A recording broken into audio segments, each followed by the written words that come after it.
Hello, this is Movie Rewind. Before we begin, disclaimer. Warning, spoilers.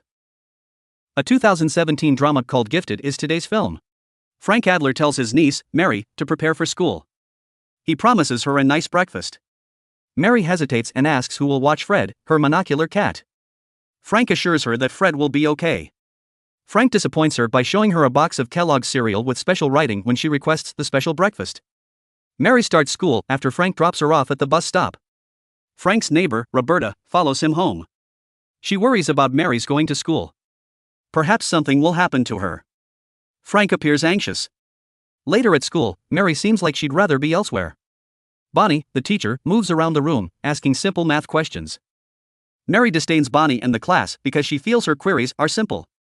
The teacher asks Mary complicated questions. Mary responds easily. For harder questions, especially multiplication, Mary hesitates, which Bonnie perceives as a sign to stop. After some pause, Mary answers the multiplication question properly. Bonnie checks the calculator, it's right. She is confused and understands Mary isn't a typical youngster. The first graders meet Miss Davis, the principal. The class respects her. Mary nonchalantly shouts to Davis and Bonnie to call Frank to get her out. Frank picks up Mary later that day. Bonnie talks to him. She attempts to show him Mary's unusualness. Frank dismisses her, saying Mary utilized the Jacko-Trachtenberg method to calculate Bonnie's class math questions. Bonnie thinks Mary is only 7, but Frank claims he learned the same approach at 8, so it's okay. Bonnie later investigates the Jacko-Trachtenberg approach and is impressed. Working on a boat, Frank. Mary requests to test drive the boat. They go to the beach. Frank informs Mary that her mother wants her to make friends after talking about various topics. Mary introduces Fred to her classmates at school. She claims he has one eye. Her kids question, how did he lose his eye? Mary says she didn't know because she found him in the trash and saved him. Bonnie draws closer to Mary. She gives her extra schoolwork, knowing she'll finish faster than most. Bonnie returns Mary's smile with an endearing one. They get along well in class. Bonnie first investigates Frank Adler, but her quest is unsuccessful. She reads about Frank's sister, Diane Adler. Diane excelled in math as a child. She has a brilliant mind that might change the world, according to MIT professor Seymour Shankland. Diane committed suicide at the age of 27, Bonnie learns. A daughter named Mary was left with her brother, Frank. Bonnie meets Frank at Ferg, their local bar. Frank confides in her. He says Diane popped up unannounced with baby Mary at his house while he was late for a date. She informed Frank that she needed to speak. Frank ignored her, claiming he'd listen after his date. He returned home that night to find Mary on the couch and Diane on the bathroom floor. Though it is not his fault, he feels he should have known. Bonnie inquires about relatives. Frank says Mary's biological father abandoned Diane after a month. His mother is tough and uncompromising, totally British. Mary takes the school bus. Her classmate climbs the bus with a well-made project. She initially worries that her project isn't excellent enough. The little boy is navigating. He trips and breaks his work when a 12-year-old bullies him. The bully and other youngsters laugh and tease him. Mary saves him and instructs the youngsters to stop. A book smacks the bully's face. Frank passes the nose-bleeding bully on his way to Mary's school. He checks on Mary promptly to ensure her safety.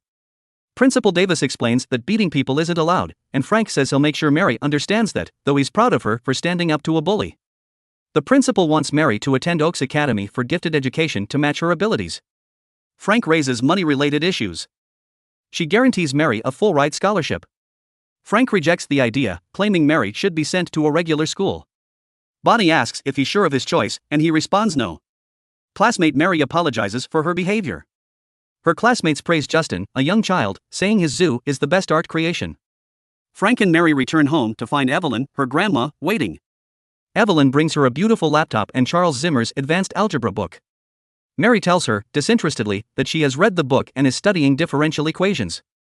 Frank makes Evelyn thank her. Evelyn chastises Frank for his living situation. Frank and Evelyn ate lunch. She worries about Mary and wants her to live better. She informs Frank of the authorities' involvement. Frank informs her that Diane would not want custody of Mary. Diane and Frank are feeble, Evelyn says. She quietly warns him that this will go to court. Mary asks Frank about God and faith while they hang out. He claims to have an opinion that may be wrong, thus, he cannot influence her. Mary mentions Roberta. Roberta is faithful and loves her, he says.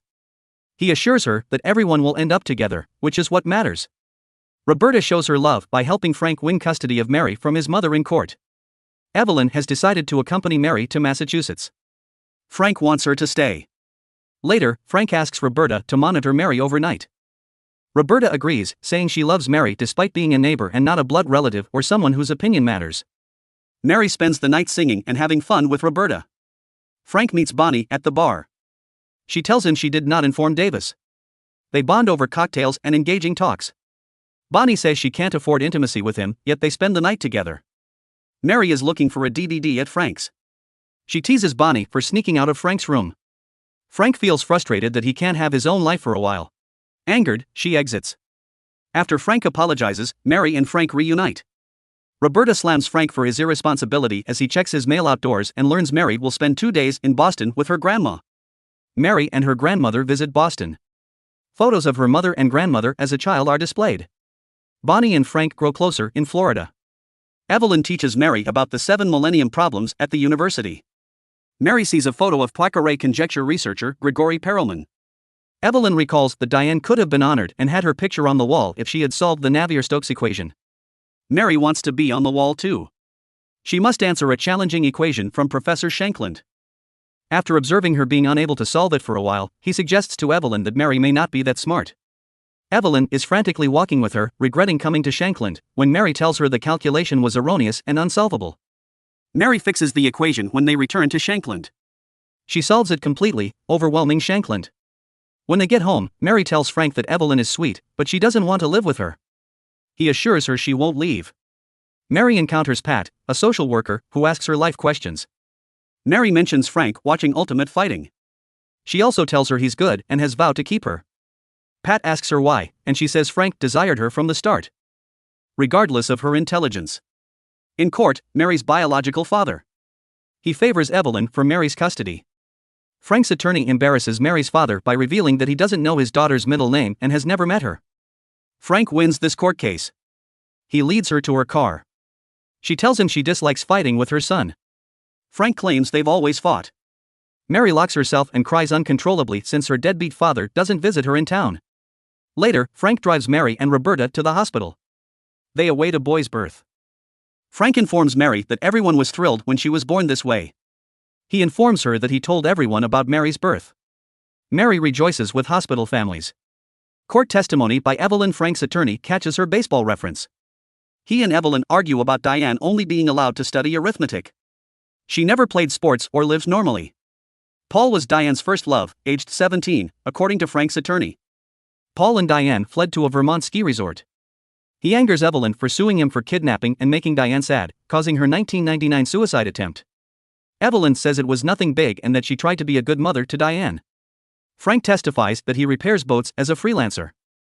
Mary's health, education, and life interest. Evelyn's attorney. Frank insists she lives like a kid. The attorney also mentions Mary's school bully assault and his male assault. Frank claims he defended himself against a drunk man in a bar and spent the night in jail. Frank's attorney advises placing Mary in a foster household later that night. When she turns 12, she can decide her living circumstances in court. The foster family lives in Tampa. The 30-minute drive lets Frank visit her easily. Evelyn would be allowed visits. He sends Mary to Tampa out of desperation. Not taking it easy, she screams and begs Frank not to leave her, reminding him of what he promised. Mary's absence saddens Roberta and Frank. Frank later tells Bonnie that he often considered giving Mary child services but could never do so. He condemns himself for the mess. Mary refuses to see him, according to the foster father. Frank is devastated. He gets consolation from Roberta. Bonnie spots Fred's picture on an adoption pet advertisement. She transmits it to Frank, who rushes to animal services and saves Fred and 2 other cats. Evelyn made Fred adoptable. Frank and Roberta rush to visit Mary and fetch her back when Frank gives Evelyn the documentation confirming Diane finished the Navier-Stokes equation proof. He informs Evelyn that Diane wanted this publicized after her mother's death. Evelyn denied Diane's wishes. Frank and Mary reconcile and are content as they drive off with Roberta. Evelyn cries at the tear-stained notes, doodling. She contacts MIT to reach Shankland. Frank picks up Mary from the university. Talking in the car. He presents her with a Descartes book about existence. He and she joke about it. Frank lets her off in the park, where she plays happily with other Girl Scouts. Frank beams at Bonnie from afar. The end. Thank you for watching. Please subscribe to see more videos like this, enable notifications, and leave a like to support the channel.